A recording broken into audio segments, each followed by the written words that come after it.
Os instrumentos da Voyager 1 soaram o alarme.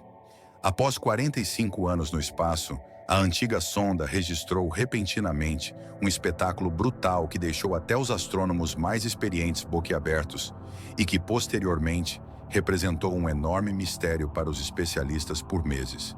Especificamente, foi a explosão de raios gama mais poderosa de todos os tempos. E, se preferir, os cientistas se depararam com um evento impossível aqui. Afinal, o surto e suas consequências simplesmente não se encaixavam em nossos modelos atuais. Hoje, mostraremos exatamente o que a Voyager 1 descobriu no espaço e por que as interrogações sobre as cabeças dos pesquisadores não diminuíram, mesmo quando eles conseguiram desvendar a origem desse mistério. Você pode estar muito enganado. Quando as Voyager 1 e 2 mergulharam na vasta extensão do espaço em 20 de agosto e 5 de setembro de 1977, os especialistas previram que elas durariam apenas 5 anos. Mas hoje sabemos mais. E sabemos que, quase 50 anos após o seu lançamento, as antigas sondas continuam a voar sem se deixar abater pelo espaço, tendo até se aventurado em regiões que antes representavam o grande desconhecido. E isso é, no mínimo, espantoso. As sondas gêmeas, de construção idêntica, não foram projetadas para viajar pelo espaço interestelar, mas apenas para coletar novos insights sobre os planetas exteriores do Sistema Solar e suas luas, que ainda eram em grande parte inexploradas na época.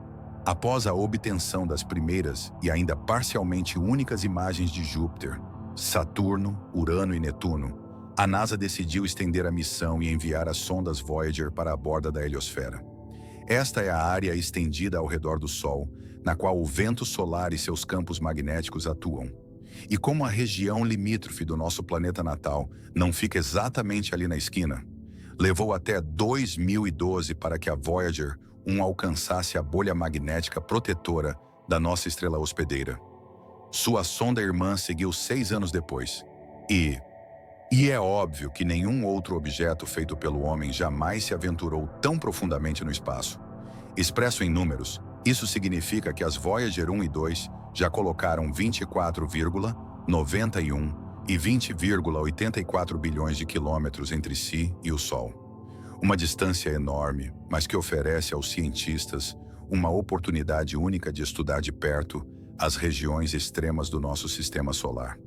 E ao fazê-lo, reconhecer que este mundo maravilhoso é, na verdade, muito mais estranho do que se pensava. Por que o espaço interestelar é tão estranho? Enquanto a Voyager 1 se dedica à tarefa de investigar a interação do Sol com partículas e campos magnéticos fora da heliosfera desde 2012, os especialistas aguardam ansiosamente a chegada da segunda sonda gêmea para comparar as informações coletadas anteriormente com novos dados de medição. E, inicialmente, a comparação de fato produziu um resultado surpreendente. Enquanto os pesquisadores presumiam anteriormente que a heliosfera se estendia para bem longe e, portanto, era assimétrica, os dados da Voyager indicaram que estamos lidando com uma estrutura redonda e, portanto, simétrica. Mas as diferenças foram muito maiores quando se tratava de plasma. Antes de entrar na heliopausa, o limite externo da heliosfera, a Voyager 1 registrou uma forte queda nas correntes de plasma. A passagem para o meio interestelar foi novamente acompanhada por forte turbulência no plasma circundante, razão pela qual os pesquisadores presumiram que se tratava de uma região limite espessa, porém instável. A Voyager 2, no entanto, se deparou com algo completamente diferente. Por um lado, levou apenas meio dia para cruzar a heliopausa. Por outro, não detectou nenhuma calmaria plasmática, nem ondas de maré plasmáticas extremas. Em outras palavras, desta vez, a heliopausa pareceu estável e tênue. Mas como essas diferenças podem ser explicadas? Bem, provavelmente pela influência do Sol. Como a Voyager 1 atingiu a heliopausa durante um mínimo no ciclo de atividade solar, pode-se supor que os campos magnéticos interestelares e os raios cósmicos penetraram mais profundamente na região limite da heliosfera. Nesse momento, porém, a forte fase de atividade que caracterizou a passagem da Voyager 2 pode ter estabilizado a heliopausa, em combinação com o forte vento solar. Além disso, a Voyager 2 também confirmou a existência de uma estrutura que já havia sido prevista no papel. Do nosso lado da heliopausa, existe de fato uma parede magnética estendida que serve como um escudo protetor adicional contra a radiação cósmica. Em detalhes, o campo magnético era ainda mais forte do que qualquer outro na heliopausa. E, aparentemente, também tem um caráter extremamente dinâmico. Especialistas afirmam que a barreira cósmica é criada por correntes magnéticas que se movem na direção da heliopausa, onde eventualmente enfraquecem e fluem lateralmente. Assim que a direção do campo magnético solar se inverter no próximo ciclo de atividade, esse processo recomeçará, mas desta vez com a polaridade oposta. É indiscutível que os dados das Voyager 1 e 2 já nos ajudaram significativamente a lançar mais luz sobre os misteriosos arredores do Sistema Solar. No entanto, não devemos esquecer que ainda estamos longe de ter desvendado todos os segredos da heliopausa e do espaço interestelar. Embora a percepção fornecida pelas sondas sugira que os limites do nosso planeta natal formam um sistema complexo juntamente com o meio interestelar, estamos, em última análise, lidando com um sistema gigantesco, que até agora só foi examinado em 2 lugares. Diante disso, especialistas enfatizam a importância das missões de acompanhamento para um panorama geral mais detalhado. Mas é claro, estas não serão mais concluídas pelas antigas sondas Voyager, pois a verdade completa sobre a Voyager também inclui o fato de que as antigas sondas cósmicas estão agora mostrando sinais de fraqueza e que a maior história de sucesso nas viagens espaciais está, na verdade, gradualmente chegando ao fim. Por um lado, complicações técnicas e a perda repentina de contato estão quase na ordem do dia. Por outro lado, a NASA vem implementando um rigoroso plano de economia de energia há algum tempo para manter as sondas operacionais.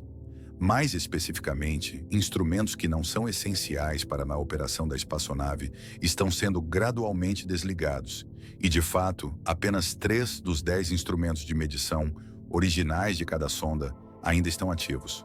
Dessa forma, a NASA espera estender a vida útil das sondas Voyager até a década de 2030. Afinal, esses postos avançados mais distantes da humanidade continuam a nos fornecer dados únicos. Mas o sinal captado pela Voyager 1 em 22 de outubro de 2017 mostra que o único às vezes também pode ser elementar e confuso. Afinal, ele registrou algo que eclipsou irremediavelmente todos os registros anteriores. Uma explosão de raios gama impossível.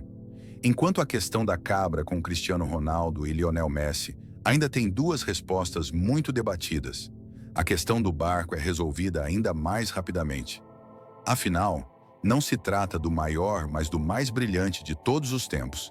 E, claro, não se refere a um jogador de futebol, mas à explosão de raios gama mais brilhante e poderosa de todos os tempos.